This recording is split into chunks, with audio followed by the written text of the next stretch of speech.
Joining us on the line right now is Bret Baier from the Fox News Channel. Bret, it's always good to have our regular Friday conversation with you. And, of course, we immediately need to turn to what the hell happened yesterday on Capitol Hill. Have you figured it out yet? Because I mean to tell you, I was sitting there at home. I got home, and my Twitter machine is going crazy. And I look and I said, you have got to be kidding me. I think everybody in Washington was caught off guard by this. No, definitely. I think it just came out of the blue, Brian. And I think that it shocked the Republican conference. It shocked Washington. I think the going back, not to go backwards, but the going back going forwards is that Paul Ryan does take all of the suggestions and gets in this race and is the consensus candidate. Hold on a minute, because I think so. By the way, Jesse Jane Duff is with us in for Larry. Hey, Jesse. Hi, Bret. So here's the thing about that is that we had a call a moment ago from a guy who works for a member who is a member of the Freedom Caucus, okay? He says, look, Paul Ryan has the same problem that Kevin McCarthy. He can't get 218 votes because we will be against him. They're trying to shoot down this morning that trial balloon.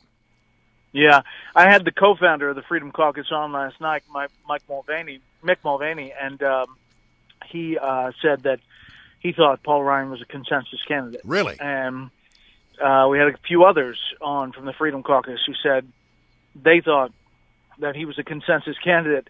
So there may be some in the Freedom Caucus who say that, but all he needs is a few to get to 218. Remember, there are 247 House Republicans. So you think he could do it? I do, yeah. I mean, do you think he will do it?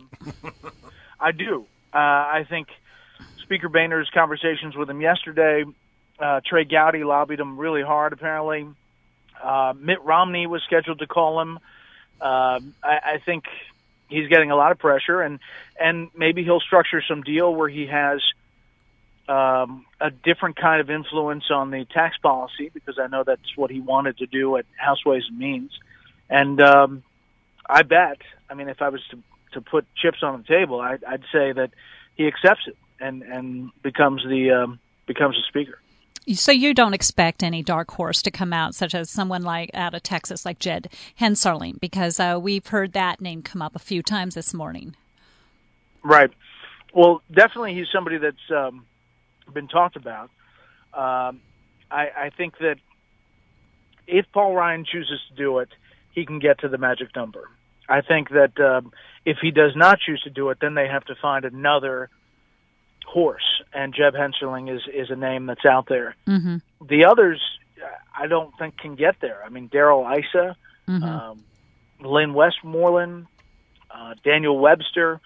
You can go down the list, and remember, I mean, the Freedom Caucus has a lot of power now because it stood together against Kevin McCarthy, but it's still only 45 members, and you have another 200 who are in play.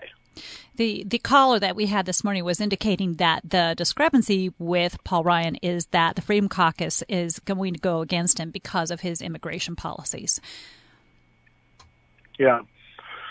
Well, I think, I don't know if they're going to unify because, like I said, the co-founder of the caucus was on my show. Well, that's a big deal. Yeah, that is a big deal. Okay, so look, I want to turn to this other story because it's a little complicated, but James Rosen knocked one out of the park last night with his exclusive report about the Iran nuclear deal potentially being in conflict with federal law. Yeah, it's really, really interesting, and a scoop that James got exclusively. It is tough to lay out in just a blurb. I recommend people go watch it on our website. Mm-hmm. And I've tweeted it out and put it out on Facebook. It's worth going into, and I think that there's a potential real problem here on the legality of what was done.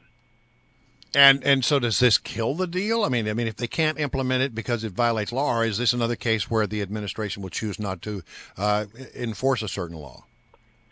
Well, I think that's probably the answer. But something's going to have to be done. They have to address it at some way, shape, or form. And I think I would expect this to gain a little steam. in coming days. Well, to summarize it for our listeners, tell me if I've got this right, Brett. I basically indicated that the U.S. officials have concluded that this Iran deal is illegal because it's lifting the sanctions that violates President Obama's own law that was signed in 2012. Is that a real simplistic summary of this? Yes. Okay. Yes, it is. Now, there are legalities that are more technical, but yes, that's an overview. And